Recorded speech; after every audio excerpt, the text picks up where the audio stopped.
కేంద్ర ప్రభుత్వ సంచలన నిర్ణయం. దేశవ్యాప్తంగా లోక్సభ స్థానాల పెంపు 543 నుంచి 816కి పెరగనున్న ఎంపీలు. ఏపీలో 13, తెలంగాణలో 9 స్థానాలు 2029 నుంచి అమల్లోకి వచ్చేలా బిల్లు.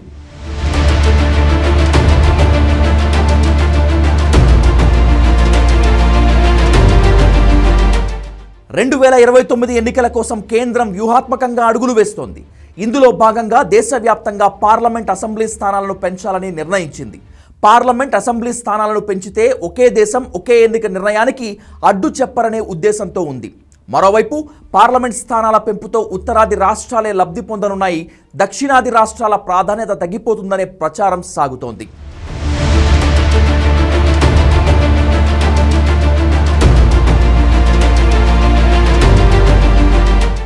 ప్రధానమంత్రి నరేంద్ర మోదీ 4వసారి అధికారంలోకి రావాలనే టార్గెట్తో ఉన్నారు. ఊహించని నిర్ణయాలతో ప్రతిపక్షాలకు షాక్ ఇస్తున్నారు. 2024 ఎన్నికలకు ముందు ఈడబ్ల్యూఎస్ రిజర్వేషన్లు, ట్రిపుల్ తలాక్ రద్దు చేసి ఆ వర్గాల ప్రజలను తన వైపుకు తిప్పుకున్నారు. పార్లమెంట్ ఎన్నికల్లో గెలిచి ముచ్చటగా 3వసారి ప్రధానమంత్రి అయ్యారు. తాజాగా 2029 ఎన్నికలను టార్గెట్గా పెట్టుకున్నారు.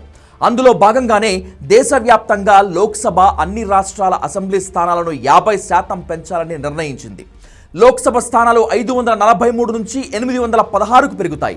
ఆంధ్రప్రదేశ్లో శాసనసభ నియోజకవర్గాలు 263కు, తెలంగాణలో 179కి చేరతాయి. నియోజకవర్గాల పునర్విభజన 2029 ఎన్నికల నుంచి అమల్లోకి వచ్చేలా బిల్లు తెచ్చేందుకు కేంద్రం సన్నద్ధమవుతోంది. ఈ బిల్లును ప్రస్తుత పార్లమెంటు సమావేశాల్లోనే ప్రవేశపెట్టేందుకు కసరత్తు చేస్తున్నట్లు తెలుస్తోంది. కొత్త బిల్లు ప్రకారం లోక్సభ స్థానాలు 543 నుంచి 816కు పెరుగుతాయి. దేశవ్యాప్తంగా 4123గా ఉన్న అసెంబ్లీ స్థానాలు 6185కు చేరతాయి. కేంద్రం నిర్ణయంతో తెలుగు రాష్ట్రాలకు భారీగా లబ్ధి చేకూరనుంది. 2 తెలుగు రాష్ట్రాల్లో కలిపి 22 పార్లమెంట్, 148 అసెంబ్లీ స్థానాలు పెరగనున్నాయి. ఏపీలో లోక్సభ స్థానాలు 25 నుంచి 38కి, తెలంగాణలో 17 నుంచి 26కు చేరే అవకాశాలు ఎక్కువగా ఉన్నాయి. ఆంధ్రప్రదేశ్లో ప్రస్తుతం ఉన్న 175 ఎమ్మెల్యే స్థానాలు కొత్త బిల్లు ప్రకారం 263 అసెంబ్లీ స్థానాలు కానున్నాయి. ఇటు తెలంగాణలో ప్రస్తుతం 119 అసెంబ్లీ స్థానాలు ఉంటే 179కి పెరుగుతాయి.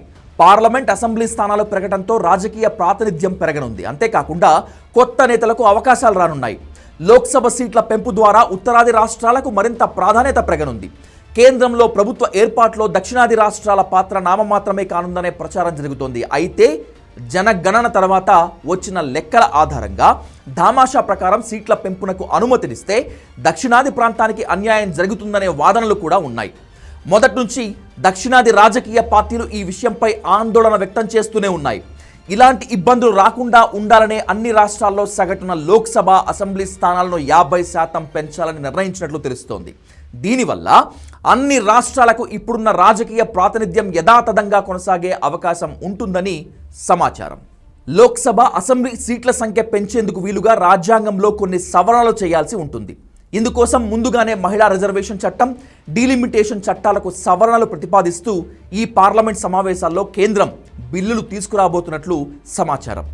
లోక్సభలో ఇందుకు సంబంధించిన బిల్లు ఆమోదం పొందిన తర్వాత కేంద్రం ప్రభుత్వం డీలిమిటేషన్ కమిషన్ ఏర్పాటు చేయనుంది. చకచకా సీట్ల పెంపు కార్యక్రమం పూర్తి చేసి వచ్చే 2029 ఎన్నికల్లో అమలు చేయనున్నట్లు తెలుస్తోంది. సీట్ల పెంపు దామాషా ప్రకారం ఎస్సీ, ఎస్టీ రిజర్వేషన్లు కూడా పెరగనున్నాయి. 2023 సెప్టెంబర్లో ఆమోదించిన బిల్లు ప్రకారం 2034 నుంచి మహిళలకు 33% రిజర్వేషన్ల అమల్లోకి రావాల్సి ఉంది. భారత రాజ్యాంగంలోని అధికరణలు 170/3, 81(3) ప్రకారం 2026 తర్వాత ప్రచురించే జనాభా లెక్కల ఆధారంగా దేశంలో నియోజకవర్గాల పునర్విభజన చేయాలనే నిబంధన ఉంది. అందుకే కేంద్రం మహిళా రిజర్వేషన్ల అమలును 2034 నుంచి అమల్లోకి తెస్తుందని ఇప్పటి వరకు భావించారు. కానీ ఇప్పుడు జనగణన 2027 మార్చి 1 కల్లా పూర్తి కానుంది. దీంతో ప్రాథమిక జనాభా లెక్కల వివరాలు ప్రకటించి ఆ వెంటనే నియోజకవర్గాల పునర్విభజన చేపట్టనుంది కేంద్రం.